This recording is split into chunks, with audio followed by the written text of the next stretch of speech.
먼저 하나님께 감사함을 드립니다. 50년 전에 이곳에 완산교회를 설립할 수 있게 도와주셨고, 또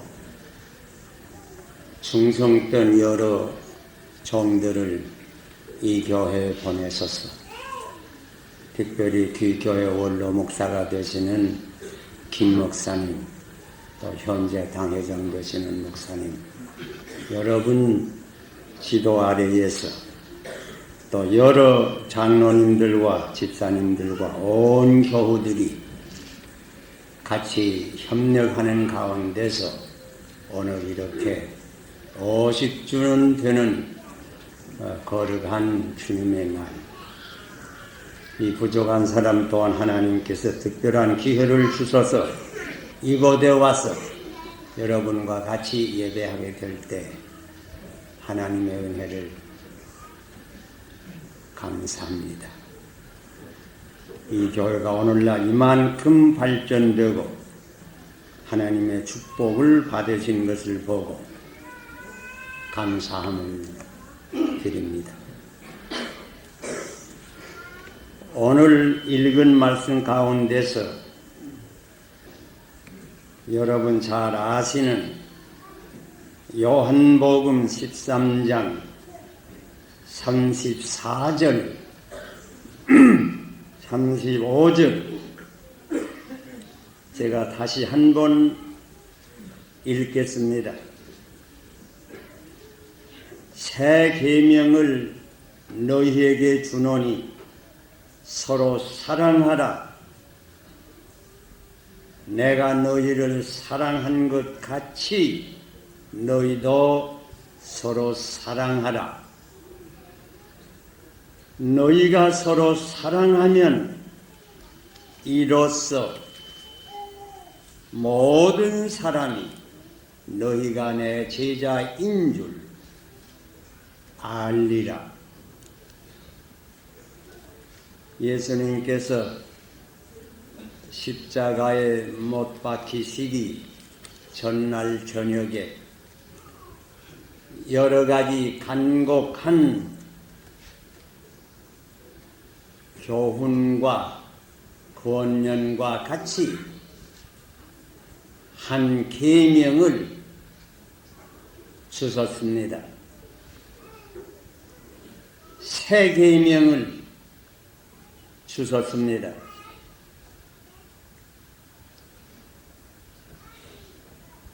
너희가 서로 사랑하라.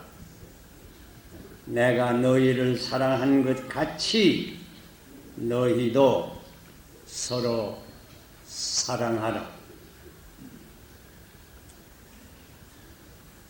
오늘 또 이 새해의 둘째 주일을 당하는 성일입니다. 이 새해에 이 새 계명,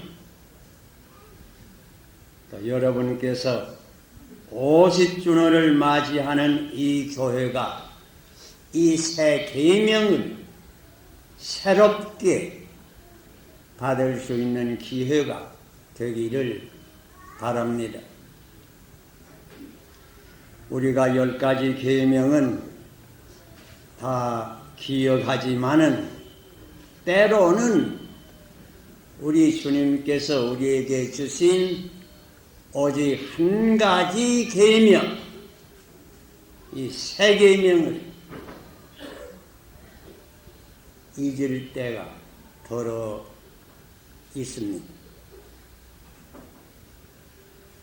이 새 계명에 대해서 사도들이 어떻게 받았으며 어떻게 또한 여러 교우들에게 가르쳐 주셨는가 우리가 성경에서 찾아볼 수 있습니다. 가령 사도 요한이 이 새 계명에 대하여 어떻게 말씀하셨는가 제가 읽을 때 들어보시기 바랍니다. 사랑하는 자들아, 우리가 서로 사랑하자. 이거 새 계명입니다. 우리가 서로 사랑하자.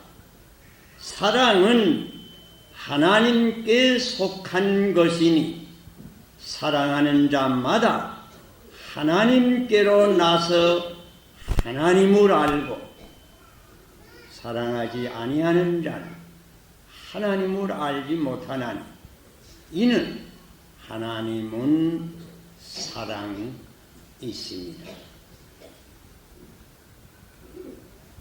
사랑하지 아니하는 자는 하나님을 알지 못한다.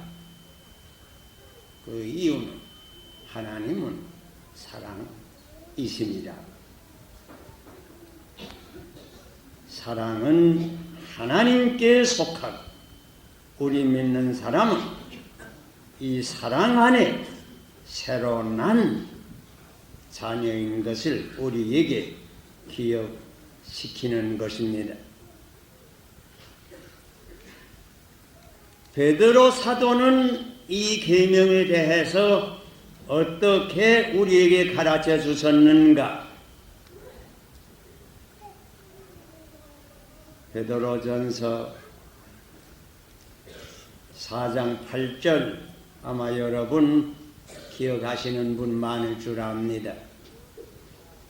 무엇보다도 열심으로 서로 사랑할지니 사랑은 허다한 죄를 덮느니라 가르쳤습니다. 우리 신앙생활에 있어서 힘쓸 거 많아요. 그러나 무엇보다도 서로 사랑하기를 힘쓰라. 그렇게 되면 허다한 죄가 덮어지리라. 사도 바울이 이 계명에 대해서 어떻게 가르치셨는가? 여러분 잘 아시는 고린도전서 13장 가운데 혹은 12장 마지막 절 몇 절을 읽을 때 여러분 자세히 들으시기를 바랍니다. 너희는 더욱 큰 은사를 사모하라. 내가 또한 제일 좋은 길을 너희에게 보이리라. 내가 사람의 방언과 천사의 말을 할지라도 사랑이 없으면 소리나는 구리와 울리는 꽹과리가 되고, 내가 예언하는 능이 있어 모든 비밀과 모든 지식을 알고 또한 산을 옮길 만한 모든 믿음이 있을지라도 사랑이 없으면 내가 아무것도 아니요. 내가 내게 있는 모든 것으로 구제하고 또 내 몸을 불사르게 내어줄지라도 사랑이 없으면 내게 아무 유익이 없느니라. 우리가 신앙생활을 통해서 어떤 은사를 받았다고 할지라도 방언의 은사나 지식의 은사나 구제하는 은사나 심지어 순교의 은사까지 받았다고 할지라도 사랑이 없으면 아무것도 아니에요.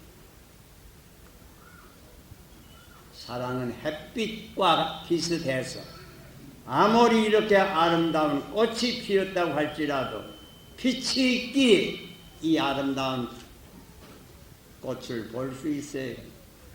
이 방에 빛이 없어져요. 볼 수 없습니다. 아무리 우리가 신앙을 통해서 많은 은사를 받았다고 할지라도 사랑의 은혜를 그 위에 더 받지 못하면 모든 다른 은사는 소용이 없다. 분명하게 말씀해 주십니다. 그러면서 믿음, 소망, 사랑 이 세 가지는 항상 있을 것인데 그 중에 제1은 본래 뜻은 제일 큰 것은 사랑.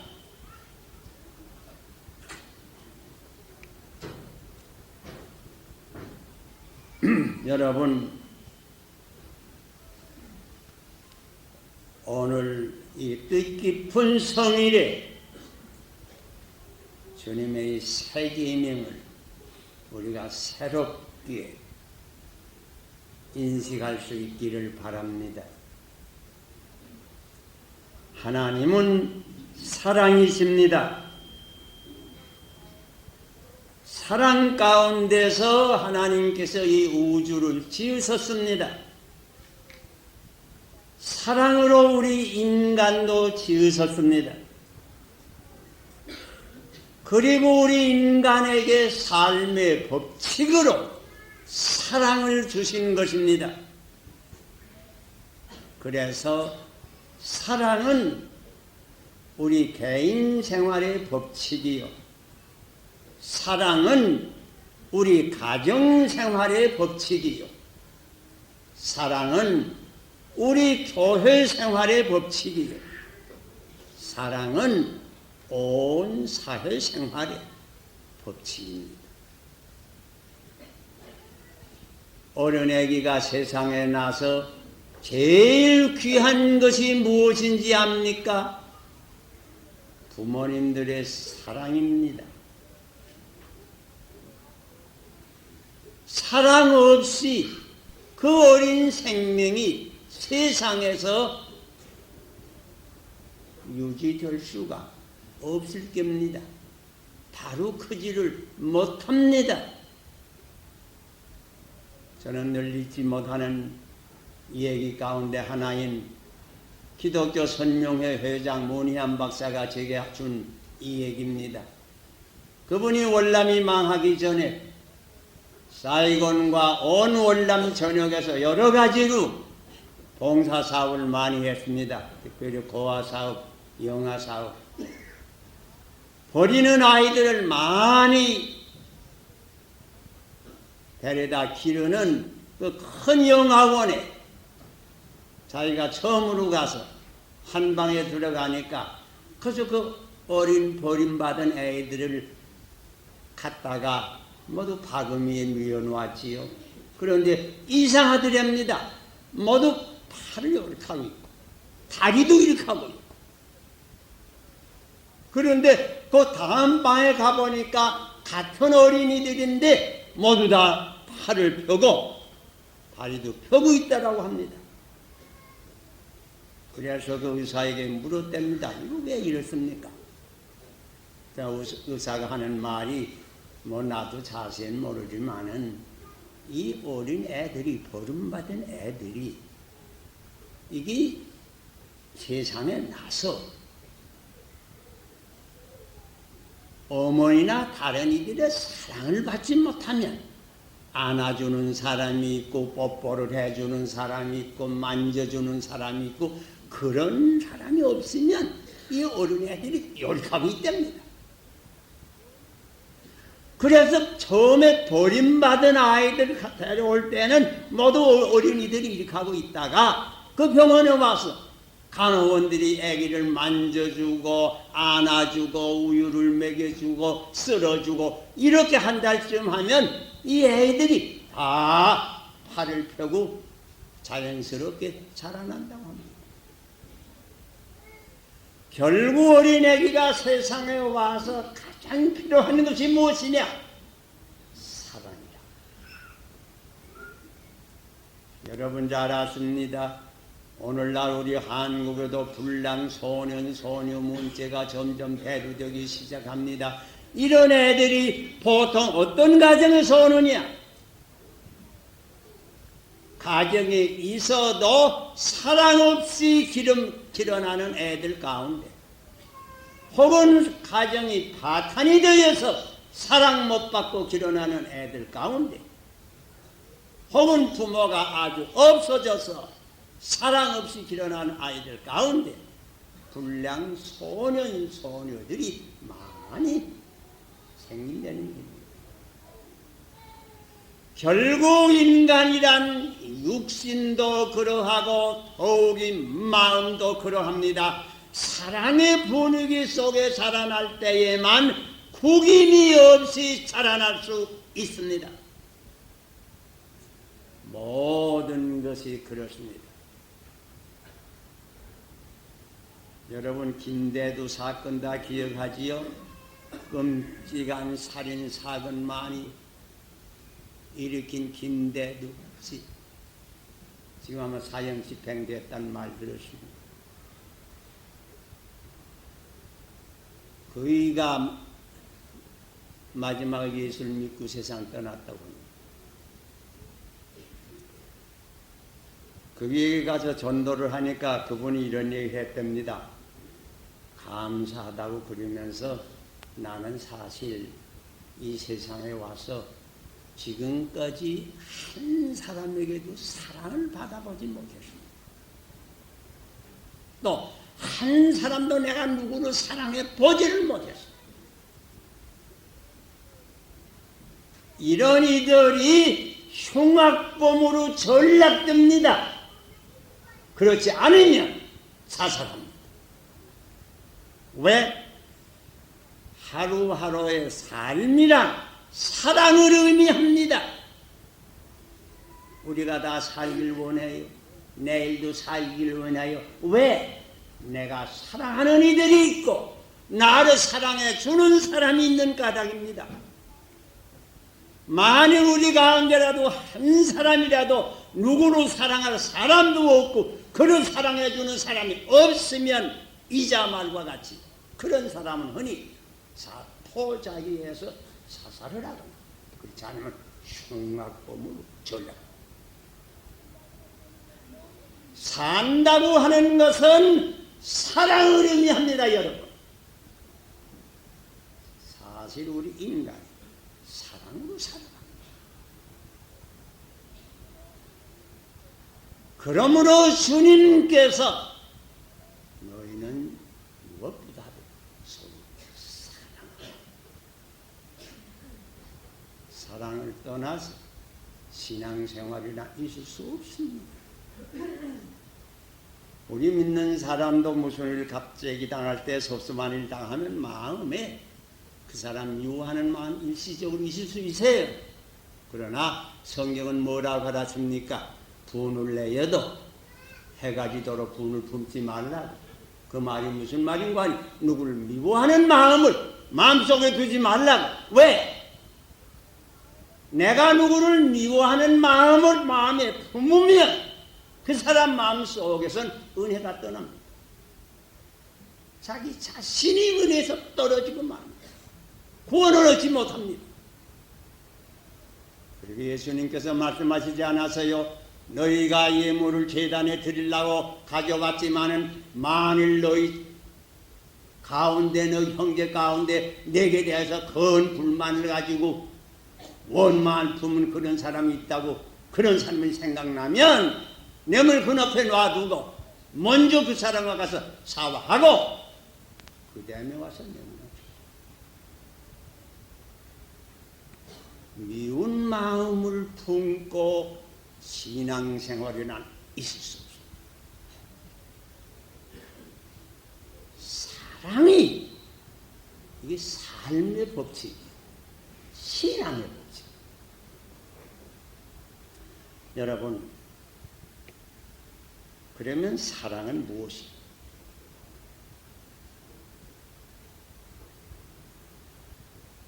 고린도전서 13장 4절로 7절까지 사랑은 무엇이라고 사도 바울이 그 예리한 머리를 통해서 우리에게 분석해서 가르쳐 주었어요. 제가 이제 한번 읽을 때 여러분 자세히 들어보세요. 여러분들 읽는 말씀이요. 자세히 들어보세요. 사랑은 오래 참고.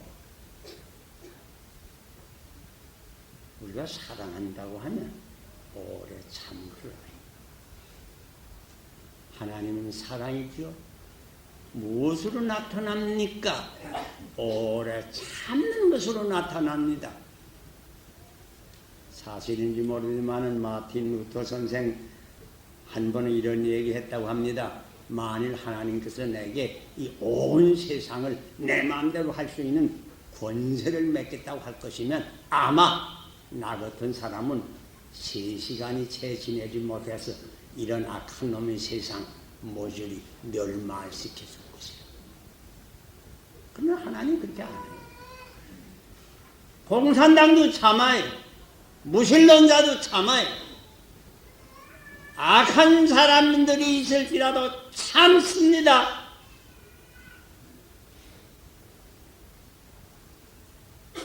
그대 무엇이라고? 사랑은 온유하다고. 그래서 쉽게 말하면 친절하단 말입니다. 참다는 건 내가 손해를 봐서도 참다는 말입니다. 온유하다고 여기 친절하다고 하는 말은 적극적으로 선을 해야 한다는 말이에요. 친절. 그 다음에 사랑은 투기하는 자가 되지 아니한다. 쉽게 말하면 시기하지 아니한다는 말입니다. 사랑하는 이가 잘 되면 시기하지 않아요. 왜 시기합니까? 사랑이 부족해서 시기합니다. 부끄러운 얘기지만은 우리 한국의 사촌이 밭을 사면 배를 앓는다. 왜 배 앓아? 아들이 밭을 샀는데 아버지가 배 앓는다 하는 얘기 누구 들어봤어? 전중 그런 얘기 들어있어? 그런 얘기 없어요. 왜? 아들은 더 사랑해요. 사촌쯤 가면 사랑이 부족해요. 그래서 잘 되는데 시기의 감정이 일어나요. 이거 다 사랑이 부족한 탓이에요. 사랑은 자랑하지 아니한다고 그랬습니다. 무엇 좀 해주고도 자랑하지 아니한다. 전에 어떤 어머니가 아이를 기르는데 11살 처음 되니까 아이를 데려다 놓고 내가 너를 위해서 무슨 수고를 하고 무슨 수고를 하고 이런 얘기 둥둥 하더랍니다. 그거 이상하다. 이웃 사람들이 그렇게 생각했는데 그다음에 알고 보니까 자기가 낳은 아들 아니더라고요. 무슨 말인지 알겠어? 누가 자기 낳은 애기 기르며 수고한 다음에 자랑합니까? 이거 다 길게 얘기 그저 할 시간이 없어요. 제가 그냥 읽고 말죠. 교만하지 아니하며 무례히 행치 아니하며 자기의 유익을 굳지 아니하며 성내지 아니하며 악한 것을 생각지 아니하며 불의를 기뻐하지 아니하며 진리와 함께 기뻐하고 모든 것을 참으며 모든 것을 믿으며 모든 것을 바라며 모든 것을 견디나니라. 이거 15가지 요소로 설명을 했는데 이거 다 기억할 수 없고, 자, 여러분 처음에 3가지만 실행을 하도록 해보세요. 사랑은 오래 참고, 사랑은 친절하며, 사랑은 시기하지 아니하며. 이 3가지만 우선 실행해요. 가령 가정에서 이 3가지를 꼭 실행해서 사랑이 그 가정에 있다고 할 것이면 그 가정을 늘 화평할 것이에요. 가령 우리 교회 여러 교우들이 이 사랑의 뜻을 깨달아서 우선 이 3가지를 실행을 해요. 오래 참고, 친절히 하고, 시기하지 않고. 그렇게 하면 우리 교회가 어떻게 되겠나? 언제나 화평한 교회가 됩니다. 옛날부터 내려오는 말 가운데 가화만사성이라는 말이 있지요. 집안이 화평하면 일만일이 이루어진다고. 교화만사성입니다. 교회가 화평하기만 하면 모든 일이 저절로 이루어집니다.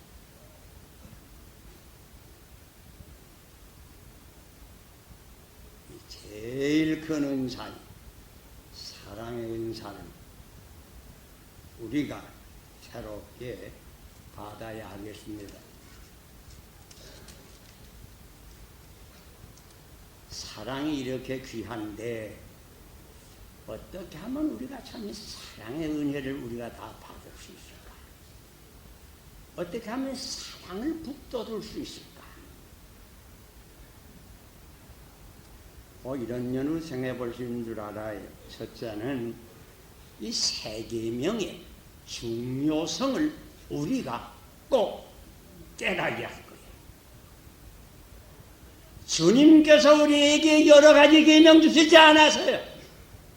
이 한 가지 계명만 주었습니다. 왜? 한 가지 계명만 잘 지키면 다른 은혜는 다 따라와요. 그리고 어거스틴의 말 가운데 그저 사랑만 하라. 그 다음엔 내 마음대로 해라. 이런 말을 한 적이 있어요. 사랑이 중요해요. 믿음과 소망, 사랑이 세 가지는 항상 있을 것인데 그 중에 제일 이런 사랑이에요.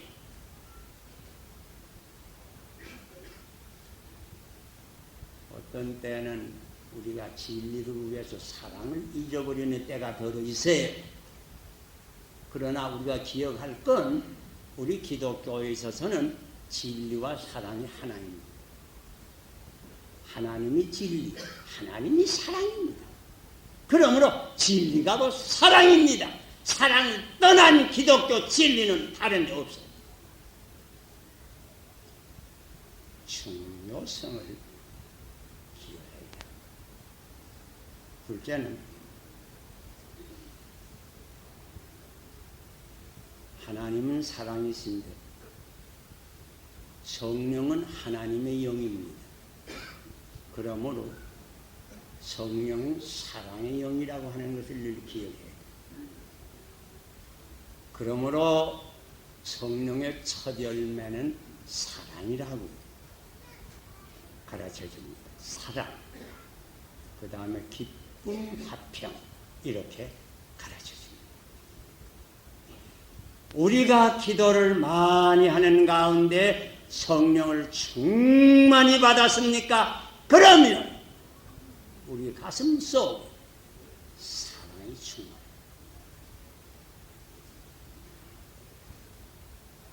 이 충만한 사랑 가운데 성령께서 계속해 주시는 능력이나 지혜를 사랑 가운데서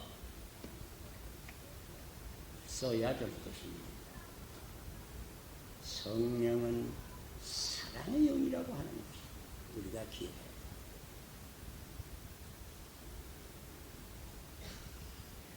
또 한 가지는 우리는 언제나 십자가를 묵상하고 십자가를 바라볼 때 그 십자가의 뜻이 무엇인가 여러 가지 신학적으로 설명할 수 있지만은 그저 알아듣기 쉽게 한마디로 말하면 십자가야말로 하나님의 사랑이 이 죄 있는 인간들 새에 나타난 하나님의 사랑의 상징입니다. 하나님께서 세상을 이처럼 사랑하소서, 죄인까지도 사랑하소서 독생자를 보내주셨고, 주님께서는 죄인까지도 사랑하소서 자기 몸이 죄의 값을 대신 받으시고 죽으시고 모든 사람을 살려주시고 자기를 십자가에 못 박는 원수를 죄로 용서해 주시고 사랑의 상징이 십자가입니다.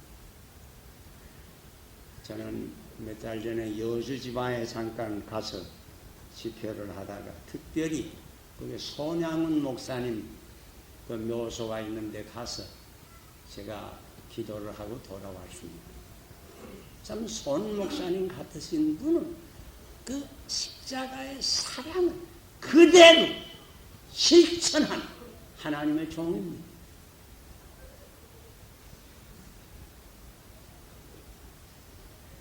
그리고 또 한 가지는 모든 게 다 들었지만 우리가 무엇을 배우려면 연습이 늘 필요하지 않습니까?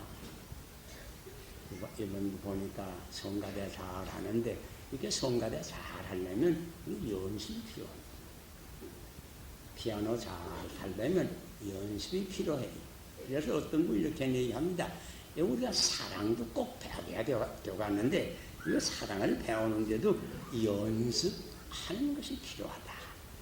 다시 말하면 사랑을 좀 실천해보고 한 번 해서 실패하면 또 다시 하고 이렇게 연습하는 것이 필요하다. 그렇게 이해하는 분들이 있어요. 가령 어떤 얘기가 있는 거 아니냐면 여러분 이런 얘기 들으신 분들도 많이 계실 줄 압니다. 전에 어떤 남아하는 노인이 아주 건강합니다. 그래도 한번 그 건강에 대해서 한번 종합진단을 받으라는 권면을 받고 자기 건강을 위해서 어떤 의사에게 가서 다 한번 진찰을 받았다. 그런데 나이 80이 법진한 노인인데 아무 병이 하나도 없단 말이야. 아주 건강한 노인. 그러니까 그 의사가 놀라면서 참 노인께서 참 그렇게 건강하신데 그 무슨 비결이 있습니까? 그러니까 뭐 비결 없어요. 그래도 비결이 있겠지. 그럼 좀 말씀 좀 해보세요. 그러니까 조금 생각하더니 그래서 지금까지 지내온 내 생활을 가만 돌이켜보는 가운데 건강에 아마 필요한 부분이 있었다고 하면 난 아마 누구보다도 산벌 좀 많이 한 것 같습니다. 그렇게 대답하더라. 그러니까 그 의사 말씀이 그래요. 그거 참 산보 많이 하는 거 건강에 좋죠. 언제 그렇게 산벌을 많이 했습니까? 아침에 늘 했습니까? 아니 꼭 그런 건 아니고요. 그럼 어떻게 산보들은 늘 했습니까? 그런 게 아니라 내가 결혼을 좀 늦추했는데 나이 많아 결혼을 했는데 이거 뭐 나이 많은 사람이 결혼을 해가지고 가정이 불화하면 안 되거든. 그래서 어떤 우리 가정을 화평하게 지키기 위해서 그저 우리는 결혼한 그날 저녁에 내 아내하고 나하고 약속한 게 하나 있어요. 그건 뭐니? 자, 우리 가정을 꼭 화평하게 이걸 유지해 나가야 되겠는데 그러나 사람이라 어떤 때는 성날 때도 있고 화를 낼 때도 있는데 그저 그 자기 부인과 이런 얘기를 했답니다. 가령 그저 우리가 살아나가다가 내가 그러면 갑자기 화를 낸다든지 성나면 그래서 당신은 대답하지 말고 얼른 주방으로 들어가시. 주방으로 들어가서 그릇이나 닦으시. 그리고 만일 당신이 그만 만져 성을 내거든. 성 내면 나도 대답 안 하고 얼른 문 열고 밖으로 나가서 산보나 하겠습니다. 그렇게 약속을 했단 말이야. 했는데 이 노인의 말씀이 결혼한 지가 40여 년이나 됐는데 지금 가만히 돌이켜보면 참 내 가정이 화평한 가정이었어요. 그런데 그 대신 내가 산보는 굉장히 많이 했습니다.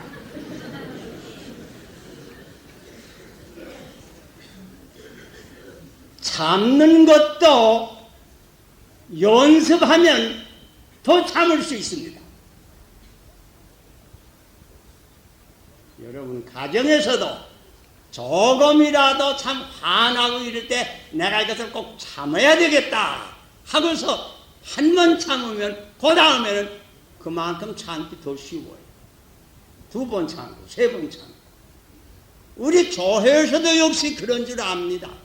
우리 교회가 다 한 주님을 믿고 한 하나님을 섬기지만은 다 각각 성품은 달라요. 생각도 달라요. 배경도 달라요. 그러니까 의견 충돌할 때 있지요. 그러나 참을 줄 알면 성도의 교제가 끊기지가 화평한 교회 우리가 지킬 수 있어요. 여러분 압니까? 우리 한국교회가 은혜 많이 받은 교회 가운데 하나인 줄 압니다. 세계적으로 볼 때 가령 우리 한국교회에서 전도 열심으로 잘합니다. 또 몰기도 잘합니다. 또 헌금도 뭐 참 잘합니다. 또 실수하는 분도 많습니다. 봉사도 잘합니다.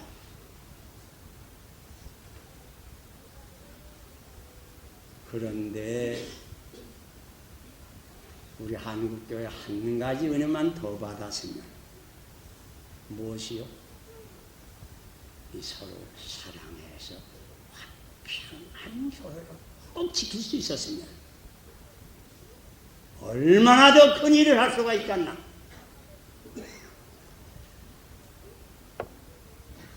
저는 솔직히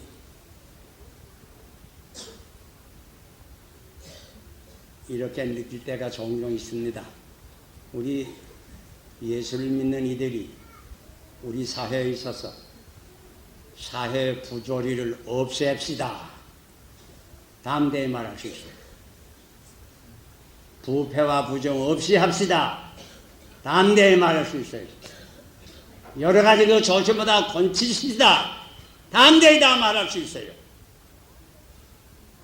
그러나 이거 우리 믿는 사람끼리니 말입니다.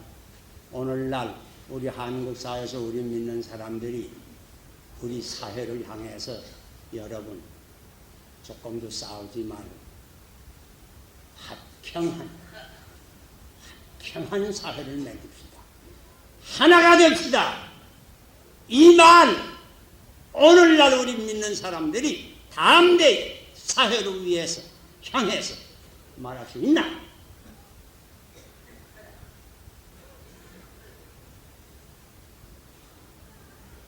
생각할 때 부끄럽습니다. 우리 한국교회가 여러 가지 은혜 많이 받았는데 참 한 가지 가장 큰 은혜를 더 받아서 서로 사랑하고 서로 화평하는 하나가 되는 일치 단결하는 이런 은혜까지 받는다고 하면 우리 사회를 위해서 얼마나 더 큰 공헌을 할 수 있겠는가. 전도도 더 잘 뜹니다. 전에 아브라함이 베델에 살 때 아브라함의 육축도 많아졌고 아브라함의 조카들은 롯이 같이 있었는데 롯의 육축도 많아졌습니다. 목장은 좀 좁습니다. 그러니까 아브라함의 육축을 먹이는 목자들과 롯의 육축을 먹이는 목자들이 서로 싸움을 합니다. 다툽니다. 그때에 아브라함이 롯을 불러 한 말 여러분 기억합니까? 노다 너나 나나 내 목자나 서로 다투지 말자. 왜? 우리는 한 고륙이야. 혈족이야. 다툴 수 있는 거야. 그러면서 거기 또 무슨 기록도 있는지 압니까? 또 그 근방에는 가나안 사람과 브리스 사람들도 있더라. 그 말은 무슨 말입니까? 이렇게 이방 사람들이 있는데 우리 고륙지간에 다투면 어떻게 하겠느냐? 다투지 말자. 내가 동으로 가면 나는 서로 가갖고 너가 서로 가려면 나는 동으로 갈 테야. 난 양보해. 다투지 마. 오늘날 우리 한국교회가 왜 화평한 교회가 꼭 돼야 되느냐? 이유는 두 가지예요. 하나는 우리는 다 한 고륙이요. 뭐 민족적으로 볼 때도 한 혈육이지만 다 신령한 의미로 볼 때 그리스도의 보혈로 같이 구원을 받은 신령한 혈족이요. 그러나 한 가지 이유 더 있어요. 우리 사위에는 가난한 사람과 같은 아직도 믿지 아니하는 사람들이 많아요. 그 가운데는 교회를 사갈시하는 심지어 공산당들도 이북에 많아요. 이런 환경 안에서 우리 그리스도인이 무엇을 각오해야 되겠느냐? 무엇보다도 세계는 우리가 새롭게 있어야 해. 그래야 우리 온 민족을 구원할 수 있고 우리나라를 옳게 받들어 섬길 수가 있어요. 오늘날 우리 한국에 기독교도가 400만, 500만 하는데 이들이 다 한마음 한뜻이 되면 우리 사회나 우리나라를 위해서 얼마나 더 영향력을 주며 크게 공헌할 수 있겠는가. 정치, 경제, 사회, 문화 각 방면에 큰 공헌을 할 수 있습니다.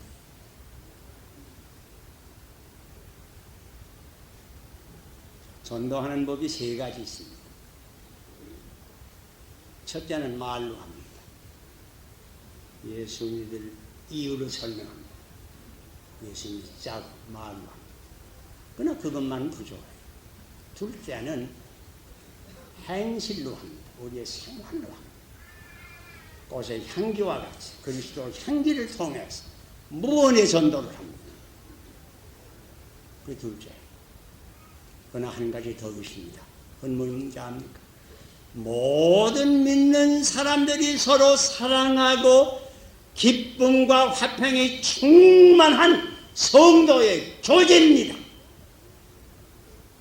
이 성도의 교제가 참 하나님께 드릴 만한 교제가 되어서 옛날 1세기의 예루살렘 교회처럼 온 교우가 서로 사랑하고 한 가지로 기뻐하고 피차에 돕고 유무상통하고 서로 도와서 그저 교회 안에 들어오기만 하면 그 사랑의 분위기가 충만하게 된다고 하면 이 세상 사람들은 그런 교회를 찾아오기 마련입니다. 마치 봄동산에 꽃이 만발하면 벌과 나비는 저절로 들어오는 것처럼 교회마다 이런 화평하고 기쁨이 충만하고 사랑이 충만하고 봉사가 충만한 교회가 되면 자연히 이 세상 사람들이 그런 교회를 찾아오기 마련입니다. 왜? 이 세상은 냉정한 세상이거든요. 이 세상은 실실한 세상이에요.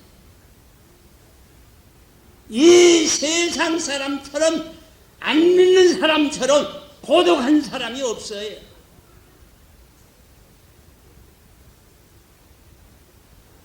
오늘은 새해 둘째 주. 오늘은 이 완산교회에 있어서는 50주년 창립 연식. 온 한국교회도 그렇겠지만 이 완산교회가 우선이 세계명을 새롭게 받아서 참 과거에도 이런 은혜를 받은 까닭으로 이만큼 발전이 되었지만 앞으로 더욱 이런 은혜를 충만히 받아서 온 한국교회의 모범이 되고 따라서 온 한국교회가 무슨 문제 생긴다고 하면 그 전주 완산교회를 보라. 이만큼 세계명 충만히 받아서 오히려 이 50주년을 맞는 이 계기가 완산교회의 큰 발전에 새로운 전기가 될 수 있기를 바랍니다. 기도합시다.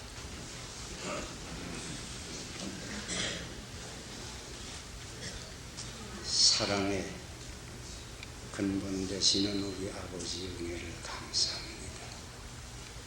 아버지께서 사랑으로 50년 전에 이 교회를 세워주셔 발전케 해주시고 축복해 주신 것을 감사합니다.